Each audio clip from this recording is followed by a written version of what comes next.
El Economista, podcast. Bienvenidos a Oye Cracks, el nuevo programa del Economista donde los invitados rompen esquemas, van un paso adelante y son expertos en diversos temas. Acompáñenos todas las semanas y escúchenos desde su plataforma favorita. Oye Cracks. ¿Qué tal, amigos del Economista? ¿Cómo están? Sean bienvenidos y bienvenidas a su podcast Oye Cracks, un podcast por supuesto del Economista. El día de hoy para mí es un gusto saludarlos, yo soy Jimena Bravo y como siempre estoy muy feliz de que nos acompañen en estas conversaciones, sobre todo en esta primera temporada de Oye Cracks, la élite, en donde entendemos aquí a grandes expertos que nos hablarán sobre diversos temas. El día de hoy hablaremos sobre un tema que tal vez todos hemos escuchado, que a lo mejor no conocemos tan a profundidad, pero que sin duda es fundamental para todas las empresas el día de hoy. Y para ello tendremos a un gran experto, quien es Alejandro Manso, CEO y fundador de Meet. ¿Cómo estás, Alejandro? Es un gusto que el día de hoy estés por acá con nosotros. No, hombre, el gusto es mío. Muchas gracias por la invitación y encantado de estar aquí con ustedes compartiendo. Sí, muy feliz de que el día de hoy platiquemos sobre estos grandes temas y precisamente me encantaría también darte un poquito más de introducción al respecto y sobre lo que has hecho, ¿no? Tú eres responsable de apoyar la evolución digital en diferentes industrias. También has sido y probablemente uno de los responsables de que el día de hoy nosotros tengamos transacciones a través de nuestro teléfono y también has apoyado a gran medida el futuro y las fintechs aquí en México, ¿no? Y me encantaría que precisamente comenzáramos y nos presentaras un poquito sobre todo lo que has hecho y sobre estos temas y nos contaras a la audiencia un poquito sobre ti. Háblame de quién es Alejandro Manso y qué has hecho en esta larga trayectoria que tienes. No, pues, híjole, está buena la pregunta. Bueno, Alejandro Manso es un papá de 3 hijos, ¿no? Okay. Felizmente casado, ya, después de 13 años. Un eterno inconforme. ¿Y pues, por qué eterno inconforme? Porque esa era una máxima que tenía un jefe que tuve, ¿no? El fundador de la empresa donde trabajé hace 16 años, bueno, durante los últimos 16 años, que decía que uno siempre debe estar inconforme, ¿no? Que te deben de apretar los zapatos, así, tal cual así lo decía. ¿Y qué significa esto? Que uno siempre tiene que estar viendo cómo puedes mejorar, ¿no? Cómo puedes eficientar, optimizar ciertas cosas. Siempre hay algo que mejorar. Siempre, claro. Y de repente también luego caemos en un mundo muy de, pues así es, ¿no? Y así me dijeron que se hacía y pues ni modo, ¿no? Y así te la vives toda la vida y dices, ¿cómo? Y luego nadie se cuestiona el por qué se hacen las cosas así, ¿no? Y luego es todavía más frustrante cuando tú te estás dando cuenta que algo no está haciendo como te gustaría que fuera y que no puedas tú tomar una acción o corregir algo, ¿no? Entonces, claro. parte de esto fue, y entre varias otras cosas, hay ciertas variables, que me llevaron a fundar Meet. Meet significa, por sus siglas en inglés, make it happen, ¿no? Okay. Haz que las cosas sucedan. Me encanta. Y tiene también otra parte ahí como que de jiribilla, que es make IT happen, ¿no? Okay. Porque yo soy ingeniero en sistemas electrónicos, ¿no? Toda mi vida he estado en la industria de tecnología y pues soy un ferviente fan de la tecnología, ¿no? Y digo, ya sabes que la tecnología va avanzando a pasos agigantados. Sobre todo en los últimos años ha tenido un impacto. Y de repente va tan rápido que se empiezan a dejar cosas atrás, ¿no? Entonces, por ejemplo, algo que vi, que dije, híjole, no está padre esto, es que de repente el mundo está súper rápido, la economía está súper rápida, las industrias van evolucionando súper rápido. Y a veces hay tantas variables en las que se tiene que preocupar que deja al cliente un poco atrás, ¿no? Claro. Esa premisa de al cliente lo que pida, como que, digo, si bien no puede ser al 100%, ¿no? Claro, porque de repente ¿no? ¿De qué pida? Sí. Pero sí es bien importante los clientes, ¿no? Por supuesto, las personas al final. Exactamente, las personas. Entonces de repente es, oye, pues, ¿cuánto dinero vamos a generar? ¿Cuánto vamos a crecer? Estamos cumpliendo con la regulación, o sea, 1000 cosas antes números del cliente, ¿no? Y pues obviamente todo el mundo va por los clientes grandototes, por las grandes empresas, ¿no? Los famosos, las grandes marcas. Y hay un mercado que también es bien importante para el ecosistema económico, de tecnología, de lo que quieras, que estaba, por no decir abandonado, mal atendido, ¿no? Claro. Entonces yo preguntaba con varios clientes, digo, he sido comercial los últimos 15 años, entonces pues, tengo ciertas relaciones y voy y conozco ciertas personas. Por supuesto. Y preguntaba, oye, quiero hacer esto porque estoy viendo que de repente este tipo de mercado está medio abandonado. Y me decía, Alex, es que no nada más la parte de data center, la parte también de otros servicios, de todo, o sea, como que nadie nos contesta, como somos chiquitos o no consumimos mucho lo que requieren, pues como que sí somos prioridad número 27, ¿no? Entonces dije, híjole. Y al final ya tienen un gran potencial, ¿no? Todas estas Por supuesto, o sea, porque ¿qué crees? O sea, las grandes empresas, no, o sea, no sobreviven solitas, es todo un ecosistema de grandes, medianas y pequeñas, que es parte de un ecosistema, ¿no? Como cadena alimenticia, no solo el más fuerte, tiene que, desde el plancton tienes que, está involucrado en este ciclo, ¿no? Entonces, eso me llevó a hacer si bien Meet es una empresa comercial y de atención, porque no somos ningún fabricante, somos resellers, ¿no? Okay. Pero la idea es enfocarnos en la atención al cliente, ¿no? Cómo mejorar la experiencia del cliente. Eso es lo que estamos haciendo muchísimo. Y algo tan sencillo como, es que tú sí me contestas. Es que en Meet sí me contestan. O sea, ya, imagínate. Ya con eso que es lo más básico que tú pensarías. Es súper básico y estamos siendo diferenciadores porque sí contestamos, ¿no? Exacto. Porque mandan un mail y lo contestamos, porque nos llaman y contestamos el teléfono, ¿no? Un WhatsApp y lo contestamos, porque muchas empresas ya no contestan. ¿A quién es? Es fulanito, no le contestas, ¿no? O ni siquiera toman en cuenta. Entonces, es parte de las ganas de ser inconforme, de decir, ¿por qué está pasando esto cuando ese mercado también es importante, ¿no?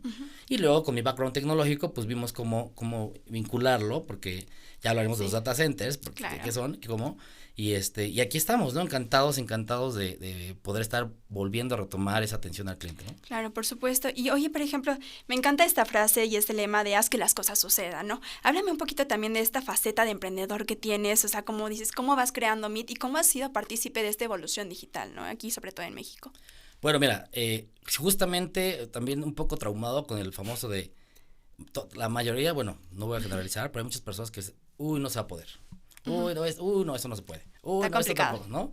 Antes como que lo asociabas mucho a no sé, instituciones gubernamentales, así, pero ahorita como que ya se permeó como ya hay tanto proceso, tanto control, porque las empresas crecen tan rápidamente que no pueden seguir así silvestres, ¿no? Entonces empiezan a meter muchos controles, entonces de repente esto se convierte en ciertos obstáculos para decir, ¿por qué no? Entonces eso me llevó a decir, ¿cómo sí, no? O sea, y no significa a lo mejor ni más rápido ni más barato, nada, pero te voy a decir cómo sí, ¿no? Entonces ahí empezó la idea de cambiar este paradigma del por qué no, y mejor decir cómo sí. Por eso es el famoso make it happen, ¿no? Haz que suceda.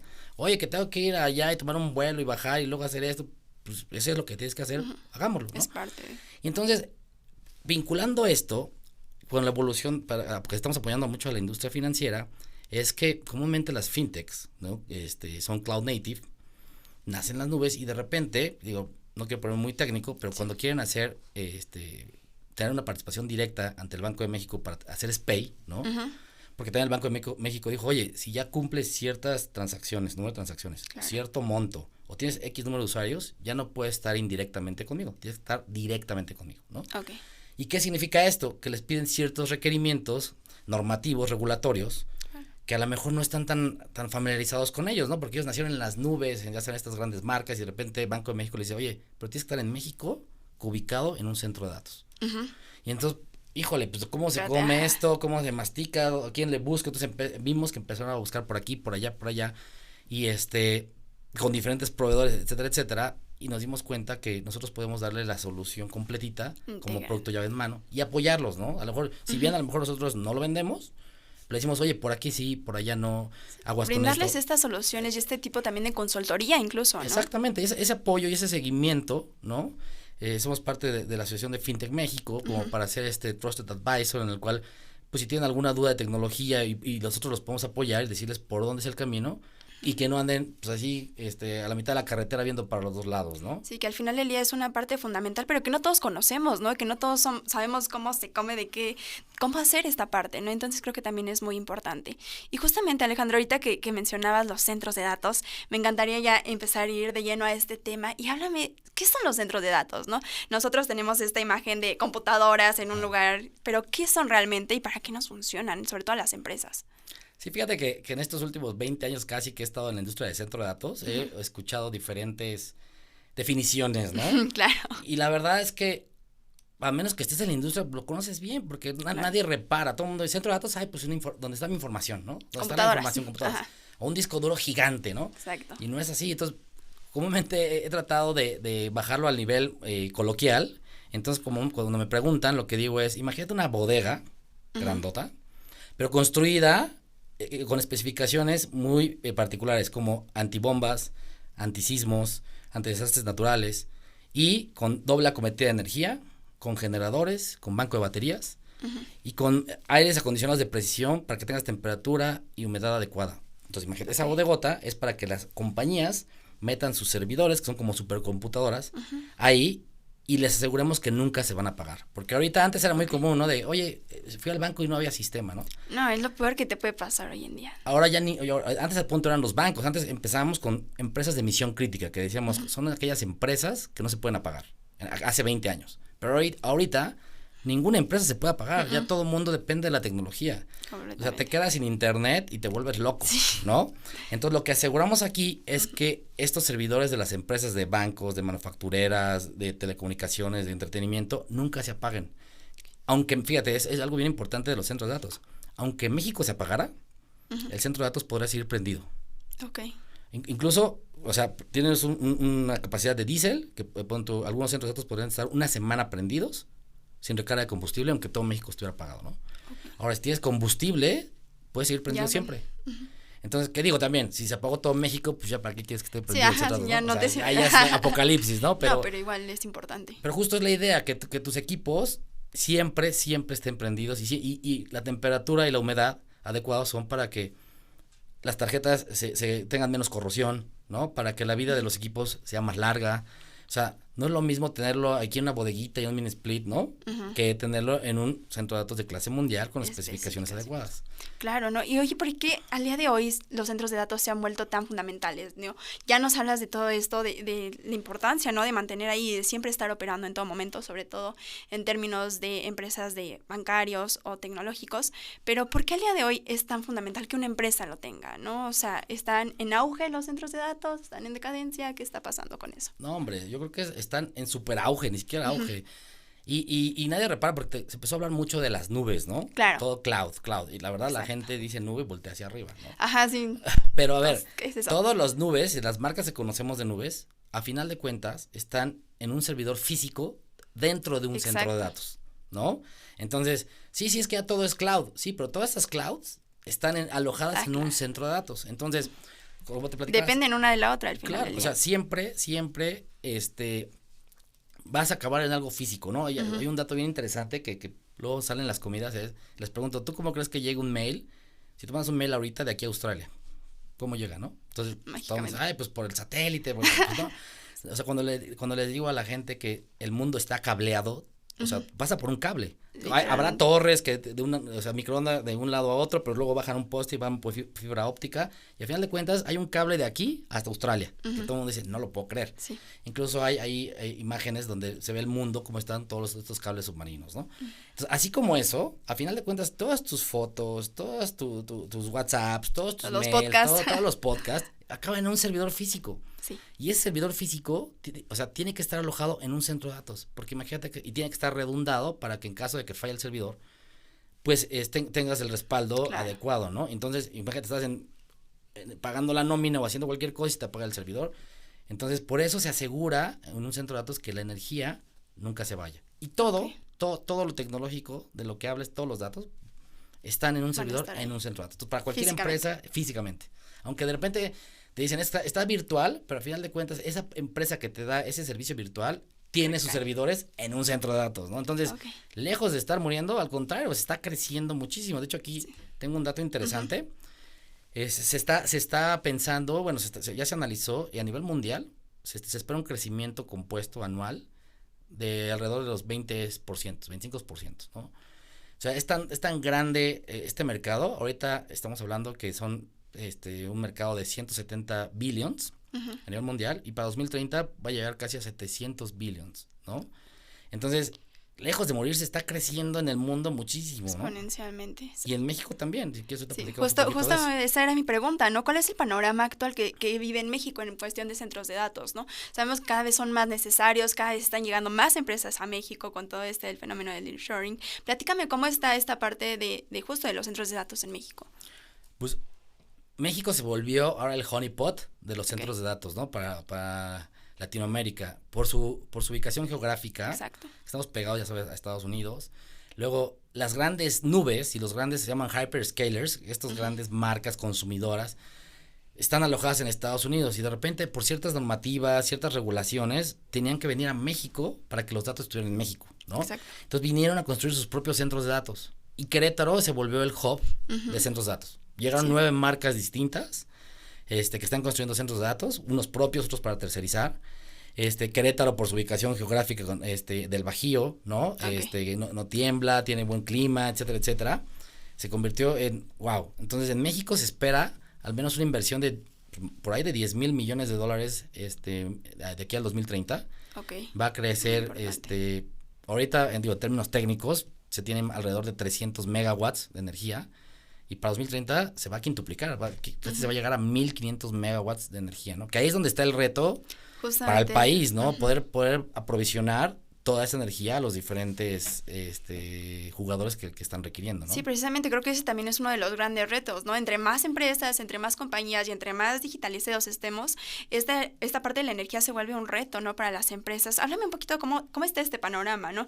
Inclusive se hablaba de que habría un crecimiento de esta parte de la energía de un 10%, pero háblame cómo en los costos de operativos. Sí, no, a ver, ahorita ya lo que está súper demandado es la energía, porque ya todo depende, la parte tecnológica, todo depende del procesamiento cada vez más inmediato, ¿no?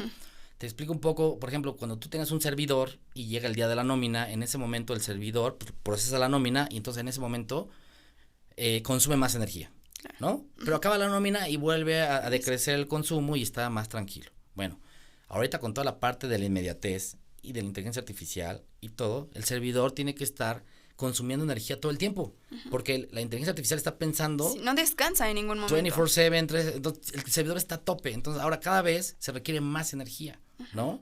Y ahorita que se están consolidando en México, pues el reto es eso, o sea, la energía está súper demandada, hay fila para esta solicitud de energía para proveer los centros de datos, y luego llegan grandes corporaciones, que en México a lo mejor no está tan acostumbrado a decir... Oye, este tipo también te piden, no sé, yo voy a querer 30 megawatts. Espérate, ¿no? O sea, ¿cómo? ¿Así de jalón? Sí. Entonces, es un gran reto. ¿Cómo se puede sobrellevar eso? Pues mira, ese reto lo dejamos un poco a la parte gubernamental. Okay. O sea, también la otra parte es que pues ya debe haber energías sustentables, ¿no? Y energías verdes, porque también la huella de carbono que se puede producir para generar esta energía... Exacto. Y como se requiere mucha energía, pues la huella de carbono va directamente proporcional a esto y puede haber mucha contaminación. Entonces, otro reto que se tiene es generar energías limpias, ya sea eólica, solar, ¿no? Entonces, esto va corriendo a velocidad súper apremiante. Vamos súper retrasados, digamos, en ese aspecto, porque ¿no? por un lado dicen, bueno, te lo puedo condiciones. proveer con la infraestructura que tengo, pero ya tengo que también estar pensando que tiene que ser energía limpia y renovable. Entonces, hay un reto bien importante para el gobierno, sí. Pero bueno, esto ayuda muchísimo a la economía del país, puesto que al ser México un honeypot de data centers, pues llegan inversiones de miles de millones de dólares al país, ¿no? Por supuesto. Y oye, por ejemplo, también con la llegada de la inteligencia artificial, ¿cómo la han integrado a los data centers? ¿Cómo ha sido también este proceso que también ya todo el mundo habla de inteligencia artificial, de sustentabilidad? Creo que son dos temas muy importantes para todas las empresas. Pero ¿cómo esto se integra también a los data centers? Pues mira, realmente no es que se integre, ya viene desde hace mucho tiempo, okay. ¿no? O sea, estaba platicando con un amigo que estaba hablando de inteligencia artificial y me dice, en mi research, la inteligencia artificial es desde 1950, ¿no? Ha estado ahí así. Desde así. Nada más que ahorita hay un hype muy fuerte en eso, ya lo vemos, o sea, tú ves en en una aplicación tan básica como, no sé, tu Instagram, ¿no? Y de repente te dices, ay, voy a viajar a Cancún, y te empiezan a llegar cosas ya de Cancún, ¿no? Porque entonces ya lo buscaste, ajá. Estás censando tus preferencias de consumo, ¿no? A qué hora lo ves. Entonces, esa es inteligencia artificial, ¿no? Spotify te manda el playlist de la música que te gusta. Oye, ya sé que cierto género de música le gusta. En realidad y te lo siempre manda, ha estado ahí, ¿no? Ahí Creo está. que el día de hoy lo tenemos un poquito más presente, no sé, con plataformas, no sé, con ChatGPT, no digamos, eso para nosotros es inteligencia artificial, pero en realidad ha estado ahí desde hace muchísimo tiempo, Desde hace muchísimo tiempo, ¿no? O sea, realmente ese machine learning que está vinculando ahorita, donde ya empieza a aprender, o sea, lo que tú estás haciendo, ¿no? A lo mejor ya tiene un auge ahorita mucho mayor y va a ser mucho más. Sí. Pero lo que te decía, o sea, ¿cómo se integra los centros de datos? Pues cada vez más, porque para lograr esta inteligencia artificial, los procesadores tienen que estar todo el tiempo procesando y consumiendo energía. Entonces, por eso hay tanta demanda ahorita imagínate un coche autónomo, ¿no? Que tiene que estar decidiendo si parar o acelerar o etcétera, claro. en tiempo real. Sí. Entonces no puedes decir, ay, bueno, como los picos que había, y no, tiene que ser en tiempo real. Entonces la energía tiene que estar disponible y cerca, ¿no? Como la conectividad también. Ok, son muchísimos retos, ¿no? Que hay que estar manejando, o sea, para que todo funcione y que todos podamos estar aquí el día de hoy, por ejemplo, ¿no? Totalmente. Y por ejemplo, con un poquito también de cómo ves el futuro en México en este aspecto, ¿no? Estamos hablando como de diversos aristas, de nuevas inversiones, nuevas llegadas de empresas también, pero ¿cómo se ve el futuro de los data centers en México? No, bueno, se ve hacia arriba, ¿no? Totalmente, porque como te decía, están llegando las grandes corporaciones y grandes marcas tecnológicas a México, los famosos cloud providers o hyperscalers, y la otra, la necesidad de alojar tus servidores que nunca se apaguen cada vez es mayor, porque todo depende de la tecnología.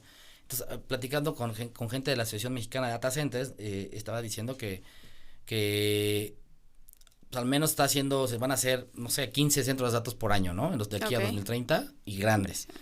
Adicional a las marcas que llegan de estos que te platicaba. Entonces, el auge está ahorita todavía hacia arriba. Todo el mundo pensaba, algunos decían, ¿se están muriendo los data centers? Ajá. Pues nada que ver, al contrario, lo que pasa es que todo el mundo pensaba que la nube, no sé, estaba iba a llegar como de intangible, pero al final de cuentas, como te decía, las nubes son físicas y ahorita ya todo el mundo dependemos de la tecnología. Ya se nos apaga el internet y nos quedamos sin hacer la mitad yo digo, ¿cómo se trabajaba antes sin WhatsApp, no? Sin mails y todo era papel y lápiz. Y ahora se ha vuelto tan indispensable que dices, te quedas sin internet, no puedes ver la tele, puedes escuchar música, no puedes trabajar, no puedes mandar mails, no puedes comunicarte. Entonces, ya para cualquier empresa que quiera sobrevivir, tiene que estar basada en tecnología y tiene que estar con un servicio disponible las 24 horas. Por supuesto. ¿Y cómo se puede eso? Porque obviamente tú dices, bueno, yo lo pongo en mi edificio, pero un temblor.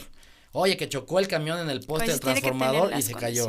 Oye, que hubo manifestación y ya no puedes entrar ahí. Entonces, ya no puedes jugártela, porque eso se traduce en pérdida de dinero. En costos, ajá. Y pérdida de reputación de, oye, ¿sabes qué? Esto nunca sirve, está con clientes cada vez más demandantes, claro, ¿no? También, o sea. Y estas nuevas generaciones que son así creo que ahora en 3 segundos no cambia la pantalla, la quitas, ¿no? Ajá. Entonces, para cualquier cliente, para cualquier compañía, estar abajo o caído minutos u horas, pues totalmente trágico, ¿no? En términos de reputación, en términos de dinero, en términos de entonces, pues el futuro en México es que se van a requerir cada vez más y más centros de datos. Yo creo que no va a ser suficiente lo que está construyendo y vienen más inversiones porque pues todo va a tener que radicar en eso. O sea, toda la parte tecnológica va a estar alojada en un centro de datos, ¿no? Todos dependen de eso, ¿no? ¿Hay algunas empresas que dependan más unas de otras, digamos? Pues mira, sí, o sea, por ejemplo, la industria financiera, por regulaciones y normativas, por ejemplo, dicen, cierta información no puede estar fuera de México, ¿no? Y cierta información, o sea, tú quieres tener una licencia de banca o de IFPE o de transmisor de dinero, ¿sabes qué? Tienes que estar coubicado en un centro de datos de clase mundial donde me asegures que no se va a pagar, con ciertas certificaciones, etcétera. Entonces, no, es que yo lo puedo poner en mi oficina, no. Entonces, la industria financiera, adicional a que ya se requiere, está obligada por las instituciones, tanto Banco de México como la Comisión Nacional Bancaria de Valores, exigen que estén en centros de datos toda su infraestructura. Todos alojados aquí en México. Y ni siquiera estamos tocando el tema de cybersecurity, ¿no? Porque también es bien importante que estés blindado en ese sentido, ¿no? Entonces, pero en general, ahorita cada vez más, pues es más necesario que cualquier tipo de industria esté ubicada en un centro de datos. Ok, Alejandro, y por ejemplo, ¿cómo MIT puede ayudar a brindar soluciones integrales, que lo mencionábamos en un inicio, a todo este movimiento que está pasando en México? Pues mira, justamente, o sea, la idea es asesorar, ¿no? Apoyar, guiar, si bien nosotros, o sea, no hacemos todos nosotros, pero sabemos quién sí, después de estar 20 años en la industria y estar muy empapados con proveedores de tecnología, con marca, etcétera, pues sabemos por dónde es el camino, ¿no? O tenemos idea, podemos dar opciones. Y justamente muchas veces, pues las grandes corporaciones, las grandes marcas, pues tienen a sus consultores de las Big Four y todo, pero a veces una parte del mercado no tiene acceso a esas Big Four, pues son carísimas, o a quién le preguntan, o buscan simplemente por internet, ¿no? Entonces la idea de mí es ir ayudando a ese ecosistema, porque estamos muy enfocados en el ecosistema financiero, porque sabemos que lo requieren, para que les sea más fácil el camino, ¿no? Para que puedan tener un one-stop shop en el que digas, oye, a ver, vas a necesitar de estos diferentes soluciones, yo negocia conmigo, yo te voy a ayudar, yo ya conozco con quién, ¿no? Yo te puedo llevar de la mano. Al final de eso es lo que buscan también las empresas, ¿no? Encontrar a alguien que al final le hace experto y que justo los lleve y los acompañe en todo este proceso, Justamente, ¿no? Y va muy orientado justamente a cambiar la experiencia del cliente, ¿no? De que se topa con pared o no le contestan, o pues lo ven así con piel de oveja y algún proveedor pues le da unos precios altísimos y pues, está caro, ¿no? Pues no sé, ahí nosotros podemos decir, oye, espérate, esto está demasiado elevado, va por ahí, está bien, oye, te recomiendo, ve estas dos opciones, puede estar también bastante bien, aguas con ese proveedor, o sea, y también de acuerdo al giro que sea la empresa, ¿no? Totalmente. O sea, hablamos de finanzas y todo eso, pero al final del día también hay empresas de todo tipo que lo requieren, ¿no? Por supuesto, tenemos este tipo de empresas que venden boletos para conciertos, ¿no? Que también, imagínate, sí. se les apaga en el momento de la preventa o de la venta de boletos. O se saturan, ¿no? O sea, y eso pasa mucho, se satura mucho, exacto. Explota ese tipo de... Ha pasado, ¿no? En noticias mundiales, entonces, fíjate, lo que venimos platicando y salen ejemplos de todo tipo que se requiere sí o sí, ¿no? Entonces nosotros es poder ayudarlos y darles diferentes opciones, ¿no? Porque luego decían, ¿cuál es el mejor centro de datos? Pues depende para qué cliente y depende el requerimiento, ¿no? No forzosamente tiene que ser el más blindado con más certificaciones. El más grande. A lo mejor tiene que ser el más cercano, a lo mejor tiene que ser el mejor costo, depende qué. Entonces eso, nosotros al estar en la industria tanto tiempo, podemos ayudarlos mucho a decirle, va por aquí, ¿no? Qué increíble, excelente, Alejandro. Y ya para cerrar un poquito con esta conversación que creo que nos daría para muchísimo tiempo más, sí, claro. Me encantaría que le dieras algún mensaje final a nuestra audiencia, que los invites a conocerlos, dónde los pueden encontrar incluso. Sí, bueno, a ver, me encantaría, o sea, por supuesto que los invitamos a que entren a nuestras redes sociales, ¿no? Está muy fácil, es mith.mx, la página. Okay. Y @meet.mx, que realmente donde está más es LinkedIn, ¿no? Porque es más institucional que tan B2C, ¿no? Es más B2B. Pero lejos de querer venderles algo, es simplemente que platiquen con nosotros y que vean cómo cambia la experiencia de persona a persona, ¿no? No de quién eres, de qué tamaño eres y cómo te llamas, ¿no? Entonces, es por un lado. Y por la otra, que soy ahí siempre igual, no voy a quitar el dedo del renglón, y por eso la empresa se llama así, vamos a ver cómo sí, ¿no? Vamos a hacer que las cosas sucedan. A lo mejor no, como te decía, a lo mejor no lo más barato o lo más rápido, pero si quieres que suceda, vamos a decir por dónde y cómo hacemos que suceda, ¿no? Entonces, ese mensaje es el que quiero dejar, que nos den el beneficio de la duda, ¿no? Sin ganas sin ningún comercial ni mucho menos, pero para también, apoyar al ecosistema. Ahorita estamos apoyando mucho el ecosistema financiero, pero cualquier industria, y la otra también empezar a retomar que todo cliente es importante, ¿no? Y que siempre con un buen servicio, con una buena atención, hablando con transparencia, porque a veces la verdad duele, ¿no? Sí. De decir, oye, ¿qué crees que es así?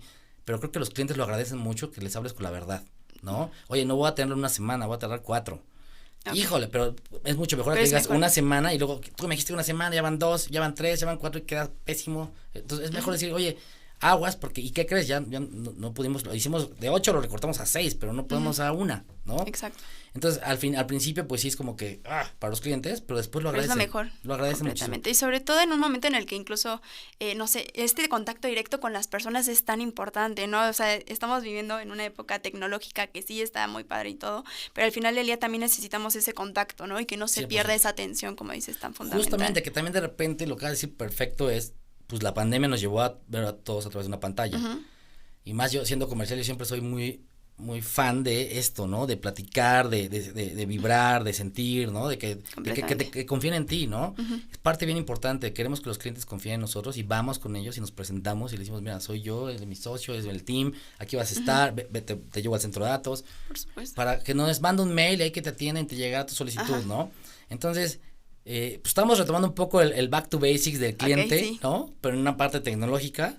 Entonces, pues nos encantaría poder ayudar a quien lo necesite y con muchísimo gusto. Ok, no, pues muchísimas gracias, Alejandro. Seguramente todo esto le va a servir muchísimo a nuestra audiencia que quiera conocerlos también. Y muchísimas gracias por compartirnos toda esta información, que al final del día es algo que, no sé, que a lo mejor conocemos, pero no hemos profundizado en estos temas. Entonces, para mí es muy importante este tipo de temas que se aborden aquí en este podcast. Entonces, muchísimas gracias por estar el día de hoy aquí con nosotros. Muchísimas gracias también a nuestra audiencia por seguirnos y llegar hasta esta parte del episodio. Nos vemos en un próximo podcast y en un próximo episodio de Oye Cracks, la élite. Los invitamos también a conocernos en nuestras redes sociales, a visitar el sitio web del Economista y también ver este podcast a través de YouTube en El Economista TV. Nos vemos en un próximo episodio. Hasta luego. Muchísimas gracias, Alejandro. No, al contrario, gracias a ti y a todo el equipo del Economista. Un placer. Bye, bye. Nos vemos próximamente. Hasta luego.